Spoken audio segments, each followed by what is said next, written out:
आप बताइए ना कि कौन बट रहा है और कौन कट रहा है। गरीब बटे, किसान बटे, मजदूर बटे। तो उनके गैस सिलेंडर जब उठाने जाते हैं हर महीने में तो 400 रुपये का गैस सिलेंडर 1200 रुपये का हो गया और हर महीने में 800 रुपये गरीब किसान मजदूर के जेब से कट गया। आयुष्मान कार्ड का नाम लेते हैं नरेंद्र मोदी जी कि हम आयुष्मान कार्ड से 5 लाख तक का मुफ्त इलाज देते हैं।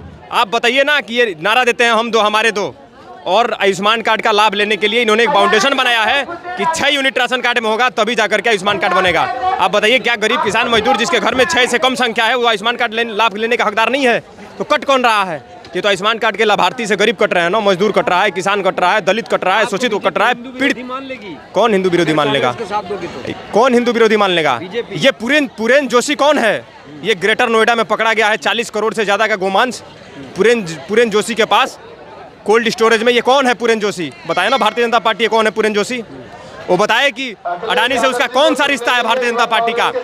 क्या आप नहीं जानते कि केन्या ने सारे डील को रद्द कर दिया है? क्या आप नहीं जानते कि अमेरिका में इनके खिलाफ, अडानी के खिलाफ जांच वारंट वहां से निकल गया है? आखिर मोदी जी किस बुनियाद पर और कौन सा ऑर्डर है मोदी जी के पास कि वो अडानी को हिंदुस्तान में जांच से रोक रहे हैं? अडानी नहीं, राहुल गिरफ्तार होंगे। कैसे राहुल गांधी गिरफ्तार हो जाएंगे? अरे 56 घंटे ईडी ने पूछताछ किया, क्या मिला? राहुल गांधी को ईडी ने 56 घंटे बिठा के पूछताछ किया और राहुल गांधी ने ईडी के अधिकारियों को कहा था कि बता देना अपने आका से कि राहुल आया है। वो राहुल गांधी है। वो नफरत के बाजार में मोहब्बत की दुकान खोलने के लिए कन्याकुमारी से कश्मीर तक और मणिपुर से महाराष्ट्र तक कहाँ हिंसा हो रही है? वो प्रायोजित हिंसा है। आप बताइए ना कि 2 घंटे में न्यायालय का आदेश भी आता है और 2 घंटे के भीतर जांच भी शुरू हो जाता है, 2 घंटे के भीतर रिपोर्ट भी तैयार हो जाती है। लाखों करोड़ों न्यायालय में मामले पेंडिंग में है। इसी रफ्तार से आप हर मामले को जांच में लाइए ना। और वर्षिप एक्ट का क्या ये उल्लंघन नहीं है? माननीय सुप्रीम कोर्ट ने ये कहा है कि बाबरी मस्जिद के बाद, राम मंदिर और बाबरी मस्जिद के विवाद के बाद किसी भी धार्मिक स्थल पर, चाहे वो हिंदू धर्म का हो, मुस्लिम का हो, सिख का हो, ईसाई का हो, उस पर किसी का दावा नहीं होना चाहिए।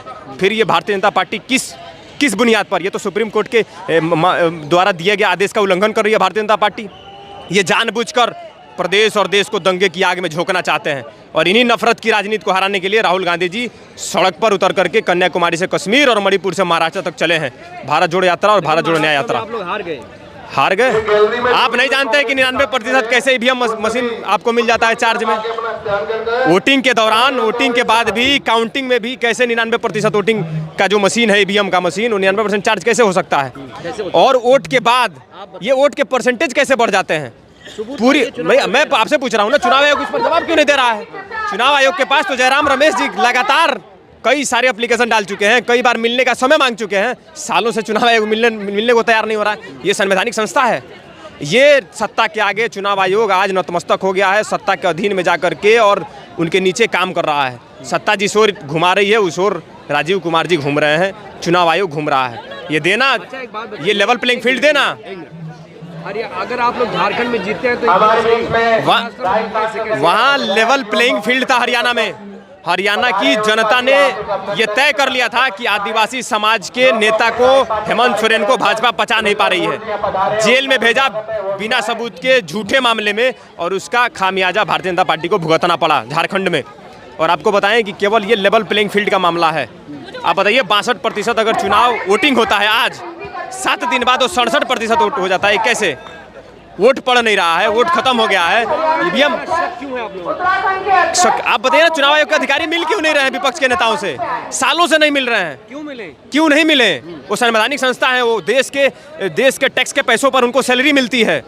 वो किसी भी आम आदमी से मिलने का, उनको किसी भी आम आदमी को हक और अधिकार है कि चुनाव आयोग से मिल लें। तब तो आपने ईवीएम पे सवाल नहीं खड़े किया आप लोगों ने। क्या वहाँ पर जीत तो निश्चित था? वायनाड का आप जाती, आप समीकरण देख लीजिए ना, आप वहाँ का समीकरण देख लीजिए वायनाड का। आप उसका समीकरण भी तो कैसे था? बीजेपी जीत रही थी। आप ये बताइए ना कि 149 में 130 बीजेपी कैसे जीत जाएगी? ये तो इतिहास में पहली बार हो रहा है। कितना चाहिए था? नहीं, ये पहली बार हो रहा है ना। ये सारे न्यूज वाले भी फेल हो गए। इस जितने एग्जिट पोल करने वाले थे ये सारे पता नहीं किस बिल में जाके घुस गए हैं। ये इनके भी सर से ये पार हो गया है मामला। और अजीत पवार जी ने इस बात को स्वीकारा है कि अडानी रूम में बैठ करके और महाराष्ट्र की सरकार को गिरा रहे थे जब एकनाथ शिंदे जी मुख्यमंत्री बने। तो ये सारा गेम अडानी का हो सकता है। इसकी न्यायिक जांच अगर हो जाए, सुप्रीम कोर्ट में ये मामला चला जाए तो दूध का दूध और पानी का पानी हो जाएगा। और हमारे मीडिया कम्युनिकेशन के चेयरमैन आदरणीय श्री पवन खेड़ा जी ने कहा है कि जल्द ही ये चुनाव की लूट, धांधली, चोरी सारी की सारी जल्द ही जनता तक पर दर परत खोल दी जाएगी और जल्दी आप लोगों के सामने भी आ जाएगा। सवाल खड़ा होता है, आप लोग जब नतीजे आते हैं तब खड़े करते हैं मशीन पर सवाल, सड़क पर क्यों नहीं उतरते हैं राहुल गांधी? क्या सड़क पे आपको नहीं दिख रहे हैं? अरे 4000 किलोमीटर जो बंदा कन्याकुमारी से कश्मीर तक चला, कोई भारत देश के इतिहास में कोई ऐसा नेता ही नहीं है जो पैदल इतना चला हो। उसके बाद भी आप मीडिया वालों को नहीं दिख रहा है कि नेता पैदल चल रहा है, सड़क पे नहीं है। मणिपुर से 6700 किलोमीटर महाराष्ट्र तक चले भारत जोड़ो न्याय यात्रा लेकर, और नहीं फिर भी मीडिया कहे कि सड़क पर नेता नहीं है, तो अपने आँख की पट्टी को खोलने की आवश्यकता है और मीडिया को निष्पक्ष होने की जरूरत है। क्या आप नहीं जानते कि मीडिया आज न तो महंगाई पर चर्चा करने को तैयार है, न बेरोजगारी पर चर्चा करने को तैयार है, न अडानी पर चर्चा करने को तैयार है, न किसानों के एमएसपी को लेकर चर्चा करने को तैयार है, और ना ही जलते हुए मणिपुर पर चर्चा करने को तैयार है। चर्चा किस पर होता है? मंदिर, मस्जिद, हिंदू मुसलमान, रोज का रोज यही खेल है। तो क्या हिंदू एकजुट हो गया है? एकजुट, हर दलित, पिछड़ा, शोषित, वंचित एकजुट होकर के गैस सिलेंडर को 1200 से 400 पर लाने के लिए, नौजवानों को रोजगार के लिए। आप नहीं जानते यूपी में क्या चल रहा है? लोक सेवा आयोग भर्ती के लिए सारे नौजवान प्रयागराज में लोक सेवा आयोग के ऑफिस के सामने उनकी जड़ें हिला रहे हैं। और जानते हैं क्या नारा दिया यूपी के नौजवानों ने? न बटेंगे और न हटेंगे। ये बहुत बड़ा करारा तमाचा है भारतीय जनता पार्टी पर। बंदूक की गोली के दम पे बंदूक, क्या आप नहीं देखे? आप तो मीडिया के साथी हैं, आपको जानकारी नहीं, आपको जानकारी होनी चाहिए कि किस प्रकार से पुलिस ने बैरिकेडिंग लगाए, लोगों को वोट देने से रोका, और उन लोगों का भी वोट हो गया है जो लोग वोट डालने भी नहीं गए। उनका भी चुनाव आयोग के उसमें कार्ड में, ईवीएम में उनका भी वोट कैद हो गया है, जो लोग अपने घर से वोट डालने ही नहीं गए हैं। अब बताइए वोट, अरे इसका सबूत सब है। चुनाव आयोग मिले तो, चुनाव आयोग के अधिकारी मिले तो सालों से क्यों नहीं मिल रहे हैं चुनाव आयोग के अधिकारी? ये बड़ा सवाल है। देश की सारी संस्थाएं आज जिस प्रकार से, जिस संस्था लोकतंत्र और डेमोक्रेसी, जिस संविधान के बदौलत मोदी जी मुख्यमंत्री से प्रधानमंत्री बने, उसी लोकतंत्र और संविधान की नींव को हिला रहे हैं। उसी संविधान हो रही है, उसके लिए जिम्मेदार कौन है? उसके लिए जिम्मेदार पूरी की पूरी शासन और प्रशासन है। शासन और प्रशासन कैसे पत्थरबाजी कर रहा था? ये तो मुसलमान अगर सड़क पे आ जाए तो पत्थरबाज हो जाता है, मुसलमान आतंकवादी हो जाता है, क्योंकि उसके नाम में अगर आलम, अली सब कुछ लग जाए तो सारा कुछ वही कर रहा है। लेकिन उसके अलावा आप नहीं जानते गोरखपुर विश्वविद्यालय में क्या हुआ? भारतीय जनता पार्टी का एक विंग है एबीवीपी, पुलिस वालों को खुलेआम कैमरे के सामने पीटा, एबीवीपी के गुंडों ने पीटा। उनको आतंकवादी कौन कहेगा? उनको पत्थरबाज कौन कहेगा? क्यों नहीं मीडिया उस पर चर्चा करती है? योगी जी के गृह क्षेत्र में गोरखपुर में दीनदयाल उपाध्याय विश्वविद्यालय है गोरखपुर में, जाके देखिए ना वहाँ के एबीवीपी गुंडों ने क्या किया था। पुलिस वालों को दौड़ा कर पीटा था। मैं पूछना चाहता हूँ आपके माध्यम से, वो क्या है? वो आतंकवादी हैं, उग्रवादी हैं, पत्थरबाज हैं, देश विरोधी हैं या नहीं है? लेकिन अगर मुसलमान अपने हक, और आप बताइए किसी धार्मिक, आप बताइए नहीं, किसी धार्मिक स्थल पर आप जाकर के किस अधिकार से आप ये हक जमा? अच्छा, उसका एक प्रक्रिया है ना, न्यायालय है, न्यायालय जो आदेश करेगी उसको पालन करिए। 2 घंटे में रिपोर्ट कौन सा तैयार हो जाता है? 2 घंटे में कौन सा रिपोर्ट तैयार होता है? बताइए हमको।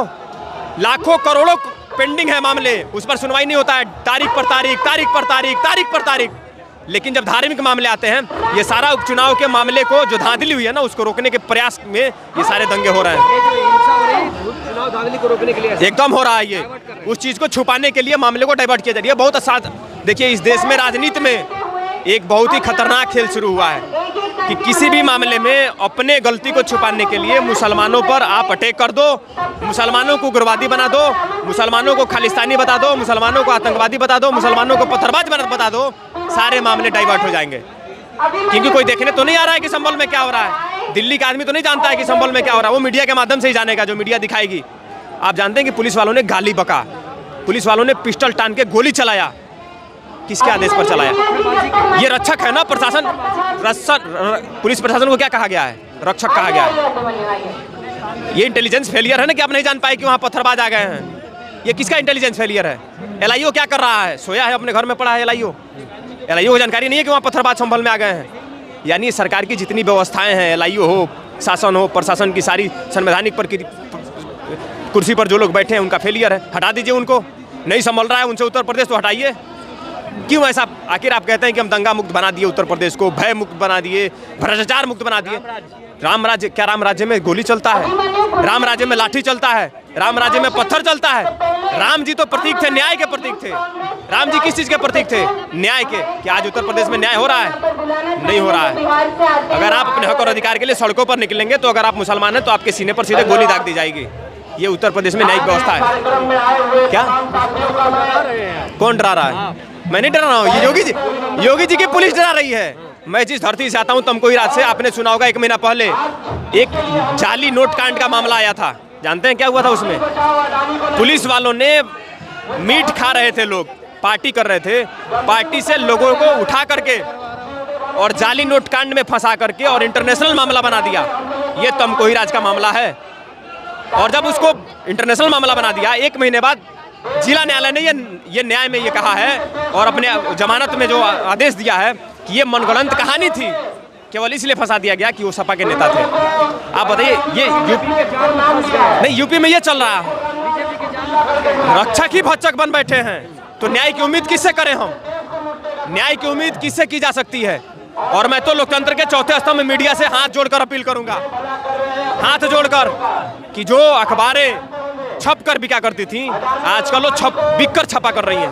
तो इस जो नया ट्रेंड चला है इसको बदलिए और जो हकीकत सच्चाई है उसको आप मीडिया के सामने लाइए, देश के सामने लाइए, दिखाइए कि धरातल पर क्या चल रहा है। आज हर गांव में समूह के मारे छोटे छोटे माइक्रो फाइनेंस कंपनियों ने गरीबों, किसानों, मजदूरों, दलितों, शोषितों, पीड़ितों के घर के खुशी चैन को छीना है। आज लोग आत्महत्या और पलायन को मजबूर हो चले हैं। आखिर ये माइक्रो फाइनेंस छोटी छोटी कंपनियां, समूहों के पैसे किस नेताओं के हैं? हम पूछना चाहते हैं वो समूह वाले पैसे किसके हैं? 30% से ज़्यादा ब्याज दर लगा करके और गरीबों को लूटा जा रहा है। इसका जवाब कौन देगा? मीडिया इसको उठाए। बड़ा मामला है ये, समूह का मामला, भ्रष्टाचार, बेरोजगारी, महंगाई, रोजी रोटी, कपड़ा, मकान, शिक्षा, स्वास्थ्य। आखिर इस पर बातें कौन करेगा? यही निवेदन है आप लोगों से कि इस मुद्दे पर आप लोग गहनता से चर्चा करिए।